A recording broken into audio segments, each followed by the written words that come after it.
यानंतरची एक महत्त्वाची बातमी आपण बघतोय। साम टीव्हीला एक महत्त्वाची बातमी मिळाली। राज ठाकरेंनी लोकसभेच्या 2 जागांची मागणी अमित शहांकडे केल्याची माहिती साम टीव्हीला सूत्रांनी दिली आहे। तर अमित शहांकडून त्यांना 1 जागा देण्याचं आश्वासन देण्यात आल्याची माहिती आहे।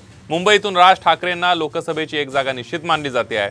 तर विधानसभेबाबतही सकारात्मक चर्चा झाल्याची माहिती साम टीव्हीला सूत्रांनी दिली आहे। दरम्यान शिवतीर्थवर राज ठाकरेंच्या उपस्थितीमध्ये महत्त्वाची बैठक पार पडते आहे। बाळा नांदगावकर आणि अविनाश अभ्यंकर यांच्यासह काही नेत्यांसोबत चर्चा सुरू असल्याची माहिती आहे। आणि या विशेष माहिती घेण्यासाठी जाऊयात आपल्या प्रतिनिधी रुपाली बडवे आपल्या सोबत आहेत। रुपाली, आपण बघतोय मनसेची एकीकडे बैठक सुरू आहे, तर मनसेला 1 जागा मिळणार असं निश्चित झालंय, काय सविस्तर सांगशील?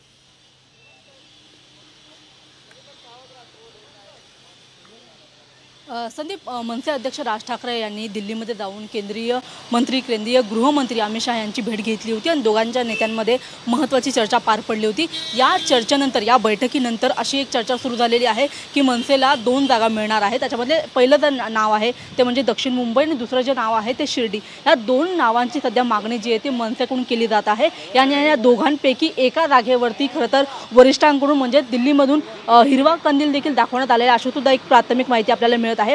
याच्यामध्ये दक्षिण मुंबई मनसेला मिळू शकते अशी शक्यता खरं तर दाट आहे आणि याच शक्यतेवरती सध्या मनसेच्या शिवतीर्थ या अध्यक्षांच्या त्यांच्या घरी सध्या घडामोडी घडताना आपल्याला पाहायला मिळत आहे। मनसेचे अध्यक्ष राज ठाकरे यांचं शिवतीर्थ हे निवासस्थान आहे, तिथे खरं तर बैठकांचं सत्र सुरू झालेलं आहे। आता सध्या आपण पाहिलं तर राज ठाकरे स्वतः असतील, बाळा नांदगावकर असतील, अविनाश अभ्यंकर असतील, यांच्यासोबत काही महत्त्वाचे नेते सध्या शिवतीर्थावरती दाखल आहेत आणि या नेत्यांमध्ये सध्या बैठक चालू असल्याची सुद्धा आपल्याला माहिती मिळत आहे।